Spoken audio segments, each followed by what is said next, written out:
Okay. Well, welcome to everyone, and greetings. Thanks for saying hi in the chat. My name's Nicole, and I have the distinct privilege of being able to help facilitate an amazing panel we have for you this afternoon. So I'll go over just briefly the plan. So I will get to introduce our guest speakers. And then we will spend probably 40-45 minutes having them share their experiences and their wisdom with us. And we'll leave some time for open question and answer at the end. We have interpreters with us today. Hi, Nancy. So please let us know if it's accessible for you. Also, if you have questions in the chat, we'll be monitoring the chat as well. So, okay, without further ado, we have with us today Joel Jamieson, who's supervisor from the Community Living Six Nations. Hello, everybody.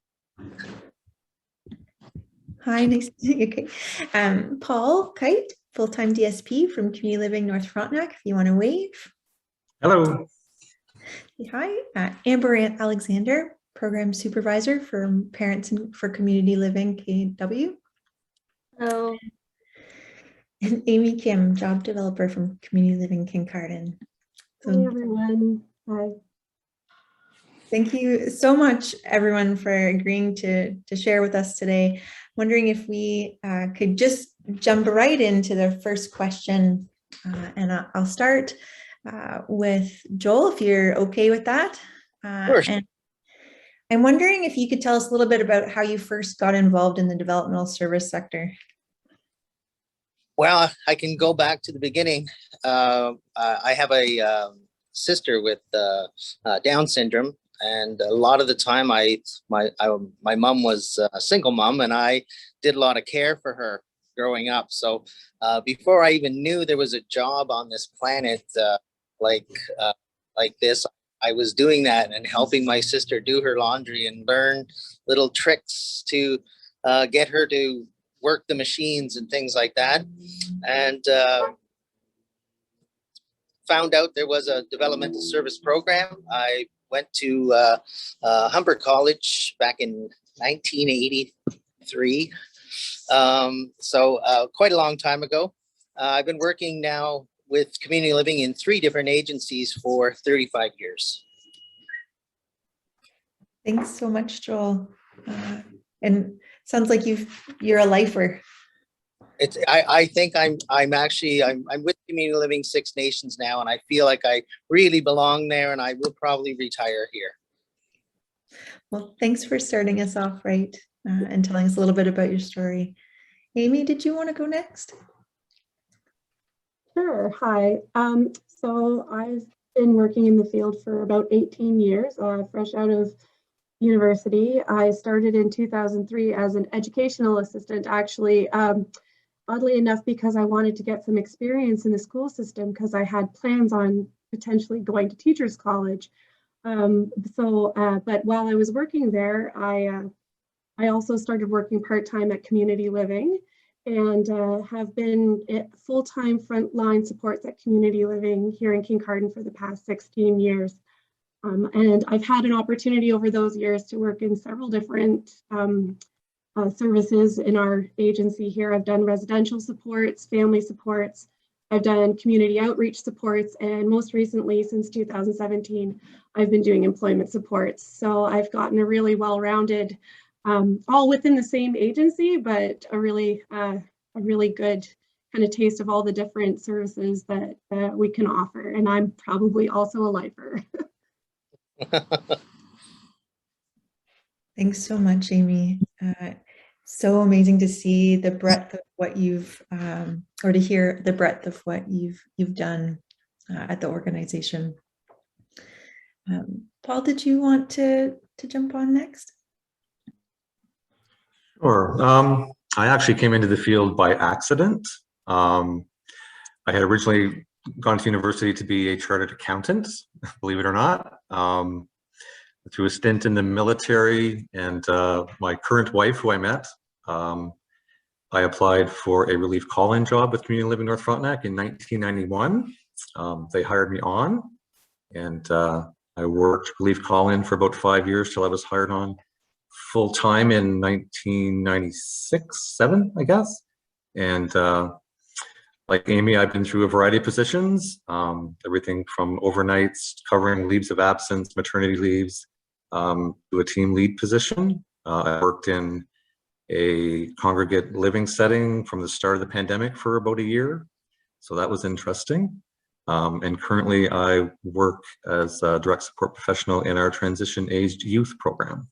And I've been at Community Living for just over 30 years. I think I'm humbled by the breadth of experience in the room today. So thanks again, Paul, for sharing how you got here. I'm glad that you might be a life or two. Amber, did you want to jump in? Sure. So I only have 11 years, the shortest amount, but I guess I kind of came into it by accident as well. I was working at a youth custody facility, and because my background, I have a criminology degree, and they happened to move the female youth to a different facility in a different city, so I had no hours. And my roommate at the time, his mom was a manager at Parents for Community Living. She's now a director, and she said, hey, like, we need staff, come on. So I got a weekend contract, and then I've supervised now 4 different programs. I started a children's program, we opened it up, which was great experience, and then now I'm working with young adults. So, yeah. Thanks so much, Amber. It's so amazing to hear how people find the sector. And so I'm wondering if we can, so Nick says, hello, Joel. There's a hello in the chat to you. So hopefully you can kind of resonate with some of these stories about how people have found themselves here. And my next question to the group is, can you tell us a minute or two about what you're doing now? So it sounds like you've had a number of different roles, but what do you do every day now? And I might go, Amber, if you will go in the opposite order. So Amber, did you want to answer this one first? Sure. So I am a program supervisor at Parents for Community Living. So I have days where I work on the floor. So I'm directly with the supported persons and the staff members. So I do, like the personal care, because we're in congregate setting. Yeah, personal care, cooking, cleaning, all of that. And then on my paper days, I do things like scheduling, payroll, staff performance, groceries, arranging like the appointments, programming. So yeah, so it's great to get to be on the floor, to working directly with the staff and the supported persons, just building that rapport. Thanks, Amber. It's amazing. In our job descriptions, it always has what we do and then all the extra duties as assigned, right? So it sounds like you have that too. So Paul, did you want to tell us a little bit about what a typical day looks like for you, if there's such a thing as a typical day? Sure, yeah, well, that didn't even happen this morning, so there you go. My current role is the direct support professional, as I said, with our transition age youth team. So we work with young adults who are aging out or graduating from CAS, looking for or already in a home share environment. So our role is supporting the young people to learn skills and gain knowledge to transition from a model of kind of like care and support to supported independent living, and then maybe to go out on their own unsupported. So, and all the challenges and things that go along with that, especially through a pandemic with young people who are stuck at home with not a lot to do and can't go out and see their friends. So it's been quite challenging, but that's what I've been doing since January of this year. Thanks, Paul. And we'll get into some questions about what challenges people have faced and what things have been working. So hold onto your seats. We'll get there and we'll ask everyone soon. So Amiee, did you want to tell us a little bit about what days look like for you? Sure.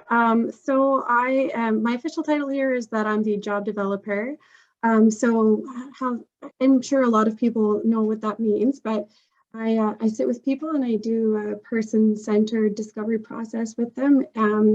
And then I also help them to find jobs that match their skills and abilities. So that's a lot of time in the community, meeting with local employers and learning about different businesses in our town and what those needs might be, and matching somebody with a job that they can do and that's available to them. I spend a lot of time just getting to know people. And then on the other end of it, I spend a lot of time in retention services where I do a lot of job coaching. I go to work sites with people. I try to troubleshoot any issues that might happen there. I try to work out accommodation plans with anybody who might need them. And it's just very different depending on where they're working and who they are. But it's a lot of community work. So. Thanks so much, Amiee. Joel, did you want to go? Sure. I was on mute when I was saying hi to Nick. So hi, Nick. Anyway, I've currently been with Community Living Six Nations now for, I think it's almost 7 years. So it's crazy time flies like that. So my job is the community inclusion supervisor, anything to do with community employment supports for individuals. We don't actually have a employment supports program at our agency, but depending on what the individual's goals are through their ISPs, if they want to work, they sort of come to me and I coordinate that with the staff. So my position is all over the map. I do manage a gift shop, which has been shut down a fair bit in the last few years, so it's been quite challenging there. But it's almost like a work training center. So individuals come into the gift shop, they learn how to use Visa, MasterCard, cash, do cash exchanges, cleaning the floor, tagging clothes, things like that. So that's one of the jobs that I do. Over the 6 or 7 years, I've been hiring most of the casuals with another manager, and not really direct supervision with the training, but just ongoing, meeting them on a regular basis type of thing. So lots of things. I guess we can get in a little bit more, but we're very proud of our organization as we're the only agency that supports adults, Native adults on a reserve in Ontario under the community living umbrella. So probably other reserves have like community supports for people with disabilities, but we're the only agency that it's under the community living umbrella. So we're very proud of that, and we're leading the way for other reserves to come and see what we're doing. So quite exciting times. Hopefully, if we can get into some safer times. Well, thank you for sharing. And again, it sounds like lots of things to be proud of in the work that you are all doing. And what struck me when you were sharing was just the breadth of work that we do in a day, all surrounded again by that common theme of, what the person supported wants. And so it takes a village, and it sounds like we have one here today. So thank you for that. So now we've spent a little bit of time getting to know you. I want to jump in, and you kind of touched on this. I think Joel did a great job transitioning us to, I'll ask you, what have been some of the highlights of your work? What is meaningful to you in your work right now? Something that you're proud of. So Joel talked about some of the really leading edge work, and I wondered if you wanted to start off there, just because you can carry on. So highlights or something that's meaningful to you right now about the work that you're doing? Yeah, it's both for us and Native individuals to have a program like we have, and one of the greatest thing that we're doing right now is our cultural coordinating program. We're like every other community living. We have a group home. We have supportive independent living apartments. We have 5 individual homes that people are living in, and we have support workers who support those people and help them achieve their goals. But what makes us different and stand out is our cultural program. Our cultural coordinator creates activities and draws in the community to sing and to drum and to dance, and teach our individuals in our day program what those dances are, what the language is. And I mean, something that's very exciting is one of the individuals had a birthday, and I talk about it in my presentations in Community Living Ontario, but the whole group sang happy birthday to him in Mohawk. And I mean, that's pretty exciting that for many years you couldn't speak your language, and then on a reserve in Ontario, we have somebody who has a developmental disability who's getting sung to in Mohawk. Incredible times. Yeah, that is a pretty amazing story, Joel, and definitely an accomplishment, something to be proud of.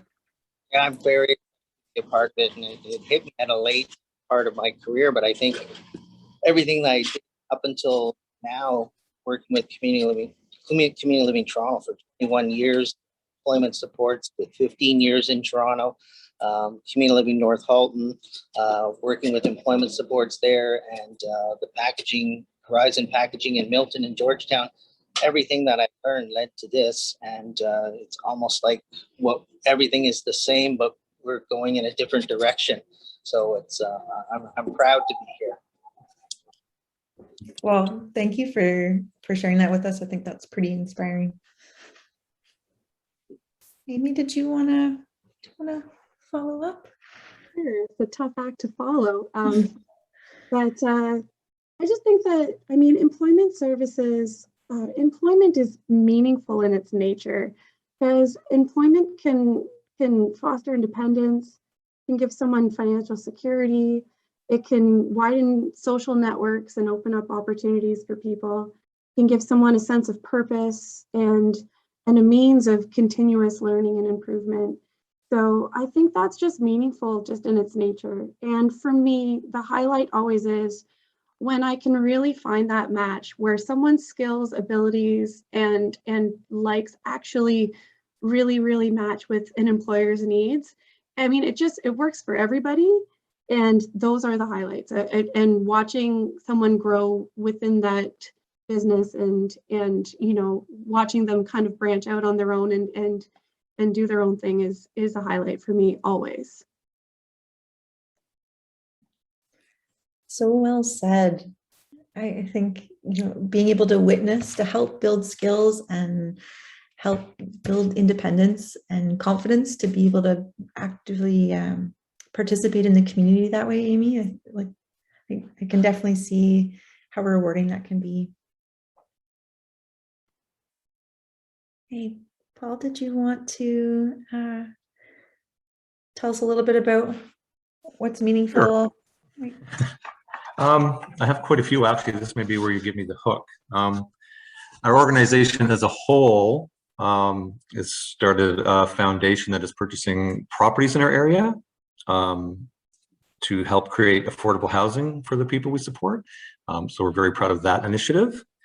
In the past, I have been part of, in the early 90s, our organization closed its sheltered workshop in its last group home and moved people into their own apartments and independent living. Well, that was a big deal. The closing of the institutions, being part of that in 2008 and 9, that was a big thing. I supported a gentleman who was in our supports to go back to Rideau Regional Center when they were turning it into a seniors community. They invited people back if they wanted to see what they were doing or have one last look. So that was interesting.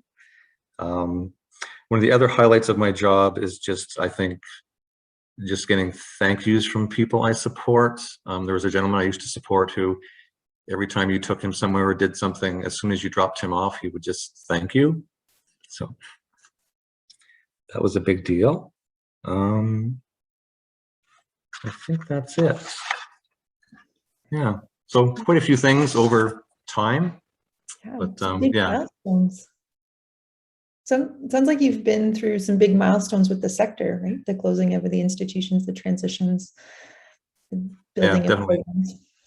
Definitely. Some of them started just before I got here, but yeah, I just happened to be involved in a lot of them. But yeah, a lot of changes. If you ever think that maybe what you're doing isn't working, kind of go back and see what's going on. There's been a lot of changes, definitely. And where we've come from. I Yes. started in the sector in 2007, and just as people were transitioning in from Rideau Regional, actually. So to your point, it was a big moment. Yeah. Amber, did you want to go? Oh. Sure.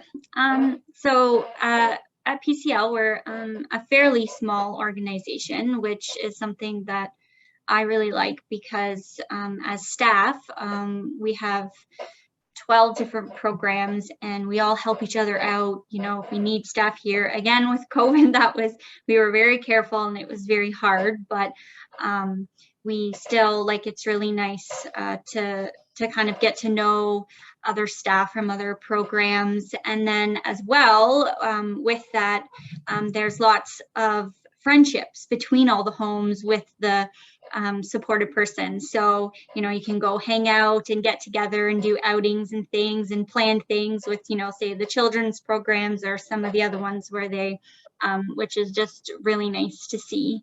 And also too, as an agency, again, I really miss this. We always had our annual Christmas parties. We had like our summer backyard barbecues where all the houses would get together. So it's just a real community. And it's just something I just find really rewarding about being there.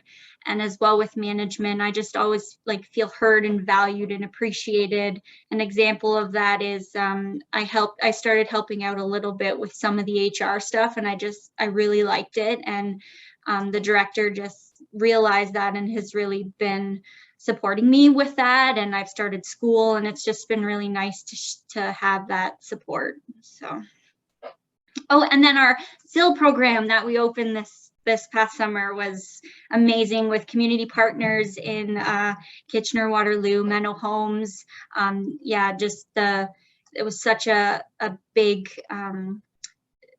big thing for the community, for PCL, with, you know, being able to have some of the supportive persons being able to go into those SIL programs and live independently. So that's been a real success and huge thing for us. So yeah.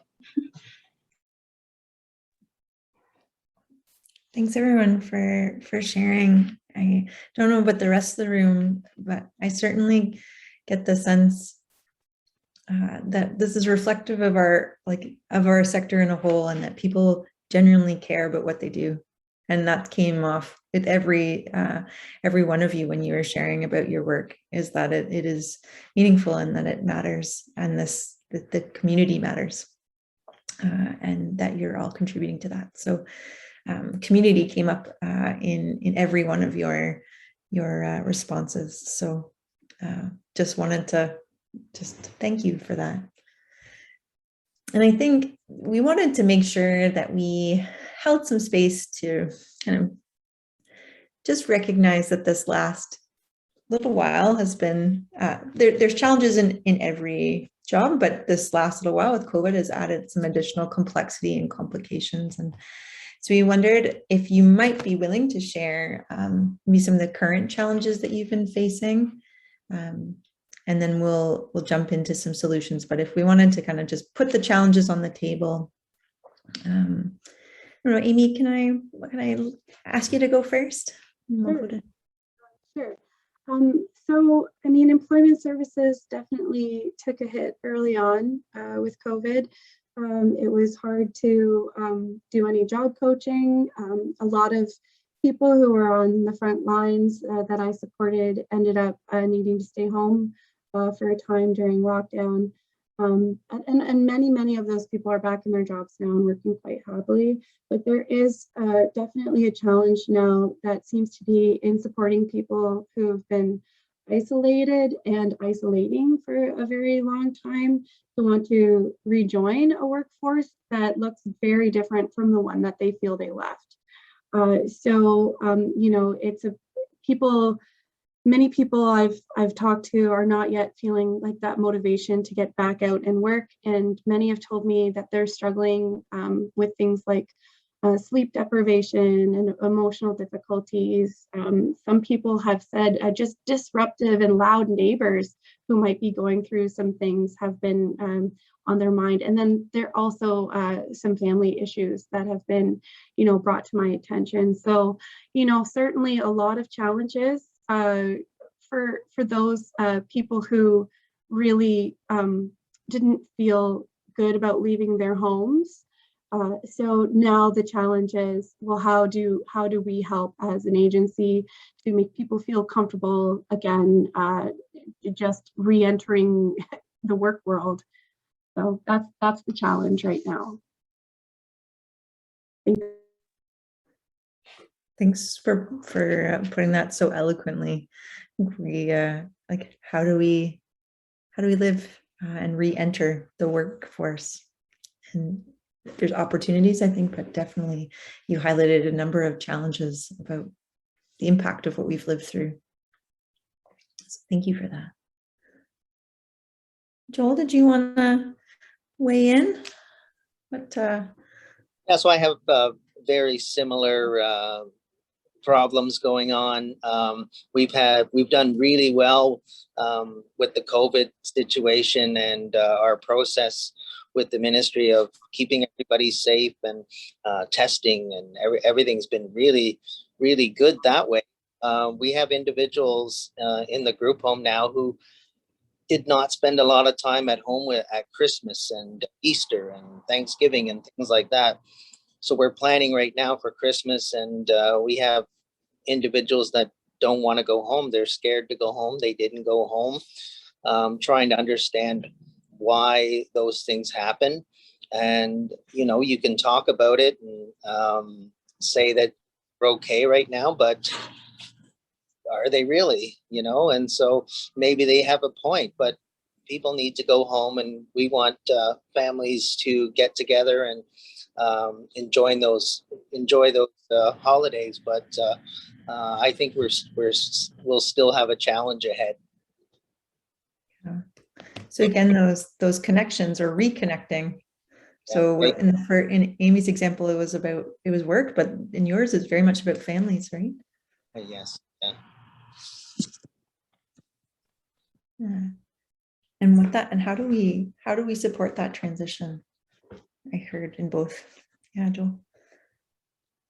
For us, we're starting early. I mean, it's November. We have 7 weeks, 8 weeks. I'm not sure, to prepare people going home and talking about family and you know, talking about Christmas past.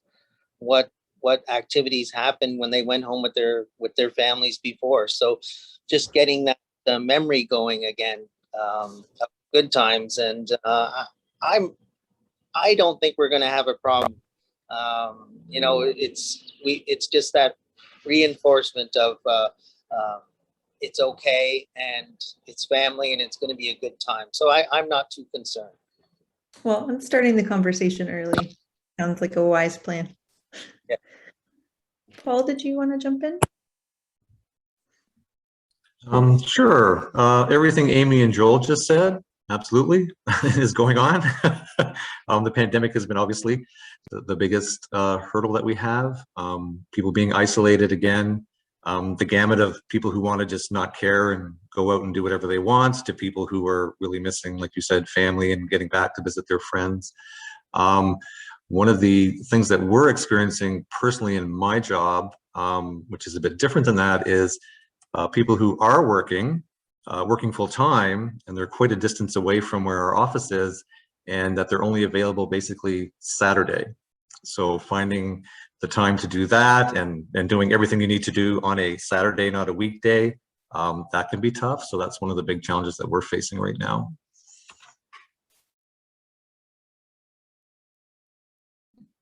Yeah, thanks, Paul. And Amber, do you want to tell us a little bit about what you've been facing? Yeah,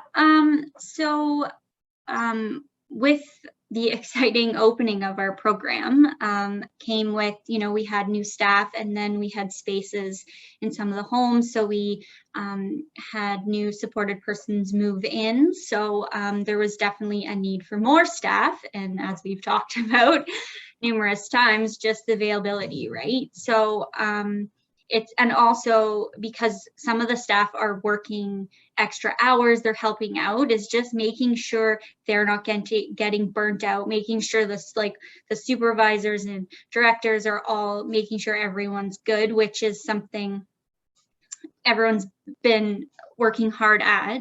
But also we did see a bit of a shift in when things started opening and everyone started getting vaccinated. It was almost like everyone, I think somewhat people have called it kind of COVID fatigue, where we'd been through so many changes over this whole pandemic, and then our lives were just kind of supposed to get back to normal. And I think it really overwhelmed a lot of staff. So we did see a lot of staff go on mental health leaves.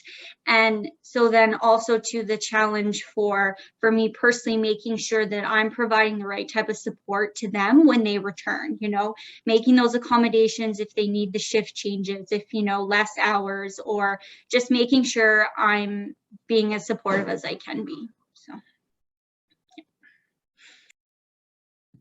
Yeah, thanks for that. I think that community and that the community connection, the changes in schedule, and then how do we support people, staff coming back, as well as person supported, getting the right supports in place. That's kind of what I heard, this, how do we readjust? And there's some great points in the chat. Danielle said, like, almost everyone hitting their brick wall all at once. What an interesting phenomenon, right? And we're just like, whew. It's not very often, at least in my lifetime, that everyone is, experiencing this and experiencing it differently, but going through these more broader community impacted events. And John made a good point about recency bias. So what we've lived through affects our decision-making process currently. And John, you'll keep me honest if I haven't done your comment justice, but just the difficulty in navigating that as we make decisions for right now. So thank you both for those comments. I think what we wanted to look at now too, highlighting some of those issues that everyone is facing, is what do we do next and what have you done?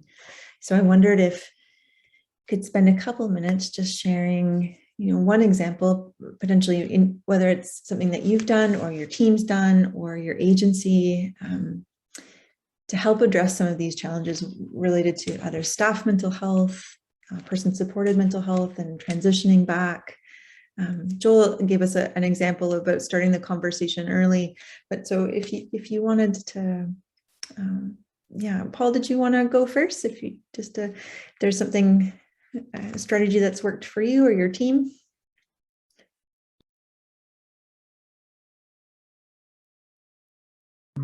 There we go. I think regarding COVID in general, using passport funding and getting people who maybe have never even thought of using an iPad, who are in like maybe their 70s, and getting them phones or iPads or laptops or computers to use for either entertainment or to connect with family members, friends. That was big for us anyway. We had family members who were sending copies of photo albums and stuff to people. That was cool. Yeah, that was a big thing, was just trying to keep those connections alive. The other thing I think was communication, letting people we support, their families know what we were doing, why, how come, all the changes like that came on almost a daily basis. My supervisor at one time printed off everything that we had gotten from the ministry regarding congregate living and all the changes, and it was a binder like this thick of things. Just it was crazy. But just I think opening that communication and letting them know what we were doing and that everything was going to be okay, and I think that was big. Made people feel safe, allayed a lot of fears, I think, especially with some of the stories coming from some of the homes and places where it was really bad. So I think that made a big difference. Thanks, Paul. And I think you highlighted a couple things for me that came from what you said. One, the importance of communication, and I think we're hearing through this initiative just the innovative things that the communities have been doing and to try to ensure constant communication and change management. And to your point about like all of the like stuff in a binder, that also is information overload too. Like we're getting lots of information, lots of change. So how do we manage that? So just keep trying. But thank you for sharing some of those tips. It's very rewarding or validating, I think, to hear. Certainly what we're hearing from the rest of the group. Amber, did you want to? Sure. So very much the same thing with everyone kind of just having access and getting those iPads or laptops or whatever. And then also just in going back to our community, how everyone made sure we were still having that community. It just happened to be on Zoom, right? Like the pub nights and the day program went all digital, and just making sure that, you know, everyone was seeing their friends still in some capacity. And then also too, with the really the supervisors and directors finding staff to make sure that there's somebody to work, so staff can take their vacation days and their times to rest, you know, just making sure that people have time to recharge, and them really finding other staff to cover shifts. That was a big thing, just because that, you know, self-care is so important, and they really have made that a priority all along. I'm so glad that you had had the capacity to be able to do that, because I know that staffing, you know, to the best of abilities, staffing has been and continues to be a huge barrier. So thanks for sharing that. Joel, did you want to go, and then Amiee can wrap up? Sure. Let the truck pass. So I think because we're a very small agency, it's been an easy transition to restart and close down again and restart. We have a very small staff team of 7 full-time staff. You know, total we're about 21 staff in. So when we have a meeting and we have a Zoom meeting, we have everybody there. So, you know, somebody like Toronto, you know, they get directions from the ministry, and then it's tried to pass down. And, you know, eventually by the time you tell 7 people, you don't know if that was the right story or not, you know. So we have everybody all together. We tell them, this is what we're going to do now. This is how it's going to be. You know, who can go in a van, what PPP has to be worn, and everybody has the same words. So it's been a little bit easier that way because of our size. So I think we're on track, and it'll be successful. Yeah. Thanks, Joel. It does. It sounds like you've got some good processes in place for your team, and you were able to kind of shift because of your size and your community. Yeah, Shannon, it's similar to other thing. I'm starting to stutter now since I'm freezing. But like compliance, Toronto has 80 group homes. They're going to struggle with compliance. We have one group home and 5 homes. We can get those things under control. So it was very, our compliance is always very successful, and it makes us look good because we're so small. Well, I think looking good, I'd just take it. Yeah, we take it. We do. Yeah. Yeah, just own it. We, Amy, did you want to share? Thanks, Joel. Sure. I think one of the best strategies that we've got going for us at our agency is that we are heavily invested in being a learning and growth agency. So over the years, they've heavily invested in their staff by providing trainings in person-centered thinking, leadership, conscious care and support, collaborative performance, and over the years, all of those different trainings have been able to just kind of prepare staff members to look after themselves. Because in order to be the best support person that you can be, you also have to be making sure that you're keeping yourself well. So I think, and those are all kind of like preventive strategies that, but they are all so worth it to invest in. So I'm very lucky that I work for an agency that sees the value of that and that works towards those educational opportunities for our staff. For me personally, when I'm assisting people, I just make sure that I'm always available to listen. Whether you want to talk about work or not, whether this is about your next job, or you just want to chat with me on the phone about something, I make myself available. I also really work hard to help people access community resources that might be helpful to them. And I put on lots of workshops that are employment-based, but over the past year, I shifted the workshops to be more wellness topics than I normally would put on. So we've done that as well. Thanks. Yeah, thanks so much, Amy. It sounds like you've been super responsive too, right? So just reflecting what you need to, or what the agency and what you need right now. So thank you for that. Thinking this has been amazing, and I know I can speak for myself and the team, and that it's learning a lot by sharing your perspectives. We have 2 kind of what if questions, and I might just pick one. We'll see if we have time for the other one. So I'm going to put on the table, if you had the opportunity to share your thoughts and perspectives with decision makers, so say the Ministry of Health or MCCSS, about the state of mental health in the sector, what would you say if you had a couple of minutes on a bus or, on an escalator, in an elevator? So does anyone want to take a stab first?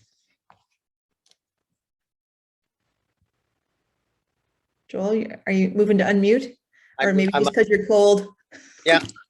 I have spent a lot of time talking to ministry reps, important financial people when I started with community living, just because I think when the Community Living Six Nations, when the agency started, I think we were so excited. I wasn't there when it started, but they were so excited to have a program to support Native adults on Six Nations that I think they just got things going. The wages were not comparable to any agency in Ontario.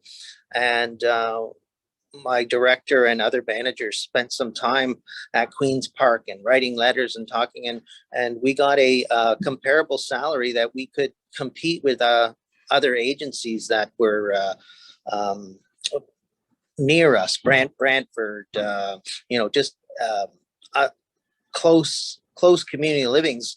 We would train them. We would teach them, get all their training, their WMIS, everything, and then they would go and work for Brantford because they're going to make $8 more an hour. So I would talk to them continuously about pay across the board. I know we're all struggling for employees, but in the end, money's not always the main factor. If you love your job and you want to be there and come every day, you're going to come every day. Would you like to have $3 more an hour? Absolutely. So I would talk to them about money. Yeah, thanks, Joel. That's certainly come up in a lot of our community practice conversations too, and some of the other advocacy, that just wages and staffing, and how do we fairly compensate for the work that we're doing. Amiee, did you want to comment or also? Yeah, well, I mean, I think that we can probably all agree that mental health of frontline staff is instrumental in their ability to do their jobs well. You can't give good support if you yourself are not feeling supported. So if I were to be able to talk to somebody, I would probably say that if you're going to invest in our sector, then invest in ensuring that you have healthy workers. So like give them the time off that they need, the sick days that they need, the wages that they need, again, as Joel said, and the therapies that they might need in order to complete their jobs to the best of their abilities.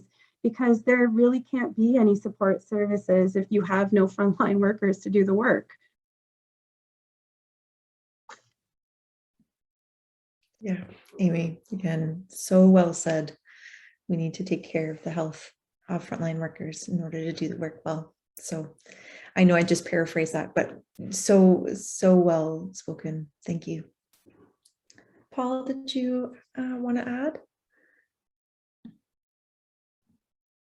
Sure. I kind of went a different way, but one of the things that causes a lot of anxiety and stress for us as frontline workers sometimes is just continually supporting people to chase programs, to chase help regarding income, finances, bills. So I would say that we need to increase the base Ontario Disability Support Program allowance. That's what I think. I think we should tie it into a cost of living increase. I think we need to stop penalizing people who are getting married or living together and cutting like $500 from their monthly incomes. And on the other end of that, passport funding. I think it's working for people, and I think they should increase the base amount that people are getting for that. Wrote this down so I wouldn't forget it, because I think that helping to pay people's bills, getting them iPads, computers, laptops, and phones, it's not just luxury anymore. These items are an integral part of positive mental health, relieving anxiety, communication, integration, finding work, social interaction, community building, and establishing a community presence. I think we need those things. So those are my thoughts. We've got a powerful advocacy committee already in this panel. So investing in staff, investing in the sector, in some even those base things, and you bring up really important points about how our means of communication are really essential these days. Like, it's not just a luxury item, it's how we connect and how we access services, supports, community. So thanks again, Paul. And Amber, did you want to weigh in? Yeah, so I again, similar, just with making sure you have the resources, and if you're accessing like mental health services, that if your benefits run out, if you've already maybe got to know a psychologist, that there's that funding piece that can still go on, so you can have the routine, so you're not going to be in maybe a difficult situation and due to financial reasons have to switch, right? Just so you can make sure you're getting the complete care that you need. And then also with dual diagnosis psychiatry. It's very, we don't have a lot of access to that. I know we're in Kitchener-Waterloo, which isn't, we're growing substantially, and those resources are minimal. And I know recently they did the PSW and DSW program and did the incentive for students. I don't know, possibly doing some incentive, some sort of thing in regards to having the dual diagnosis psychiatry. Yeah. I think one of the things I was thinking about, Amber, when you were sharing that, is just about the investment also, like in mental health for persons supported, and how relational it is, right? So if the people that we're supporting are struggling and are in crisis, you know, we don't separate ourselves from that. We also live that, and are also impacted because of all the roles and how we connect. So just that sometimes we can artificially divide into, you know, staff and person supported, but we really are a larger community, and what impacts us all. So I think just wanting to again reiterate how thoughtful and thought-provoking your responses are to that, and I think we need to continue to advocate. So you've got some great ideas. We have a few minutes left. I wonder if anyone wants to ask a question from our great panelists today. Put them on the hot seat. Oh, so Yona mentioned 4 great people working in 4 parts of the province, wrote down all the elevator pitches, and imagine if we pulled everyone's ideas together. So some thank yous in the chat as well. So I'm just taking a quick look as if anyone, I don't know, Megan or Holly, if anyone sees any questions. I had one final question to the group about what advice would you give someone starting on their first day in the sector? So maybe we could just take a quick minute each and end off our session with, imagine you were starting back on your first day. What would you wish someone shared with you? Yeah, Amiee, go ahead. Yeah, I actually have had the opportunity to give this pitch to new staff starting before. I think the first thing that someone should always consider is to always make your approach in supporting other people as person-centered as possible, because there's no one-size-fits-all approach to how you can support someone. So spend the time that you need to learn about the person that you're there for and build on those relationships. Learn their history, their likes and dislikes, their abilities, learning styles, and most importantly, how that person would like to be supported if they can tell you. Keep in mind this person's right to make decisions about their own life, and always be respectful and as non-judgmental as possible. And the second thing that you should consider when you're entering into this field is spending the time to get to know yourself. What are your own biases, faulty filters, and prejudices? And work every single day at making sure that those don't factor into the supports that you give to others. So well said. I feel like I'm just trying to find my clap button, but just knowing, I thank you for that. Yeah, beautiful wisdom. Does anyone else want to share? Maybe one more person. Joel, did you want to go? I see you unmuting. Yes.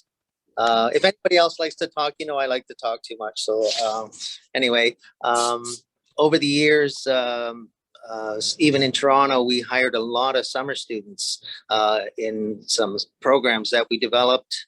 And most of the students that were successful were happy. They enjoyed the job.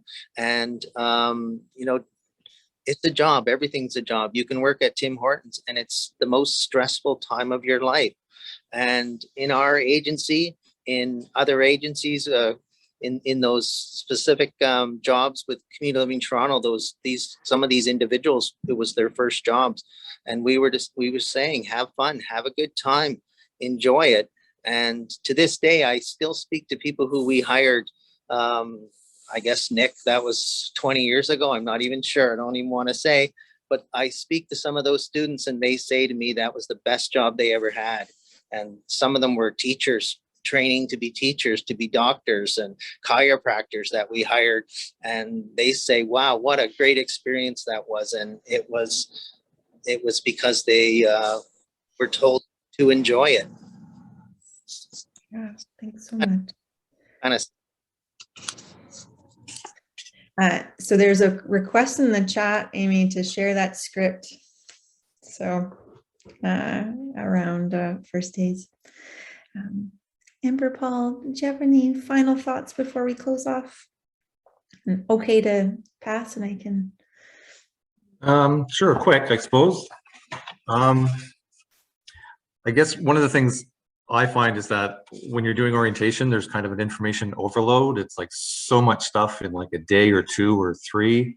So I just kind of let people know that there's no test. You don't have to memorize and know all of this today. Like it'll come in a year or so, you'll have all this down pat and you'll wonder what the fuss is about, but it can be a lot. To ask questions, that you can't be all things to all people. Like you can't solve the world's problems in a 7.5-hour day. So just do what you can, and take your time off, take care of yourself. And lastly, that some days it's okay to not like your job because you're human and you have days where maybe you want to go fix a lawnmower, you know, but that's okay. So that's what I would tell them. Thank you for that. I think I needed permission for that just to do. Thank you so much for this amazing hour. We are so grateful. And on behalf of the whole community, just wanted to say thank you for sharing your wisdom, your passion, your experience in the sector, and thank you for all you do. And to everyone joining us today, thank you for all you do. Hopefully a lot of the stories might have resonated with you, or you know, saw a little bit of your experiences in our panels today. So we will sign off. See you next month. And again, thank you so much today for everyone. Thank you for inviting us to talk. We're so grateful. It was amazing. So it's meaningful about my work is talking to you. Thanks, everyone. Thank you.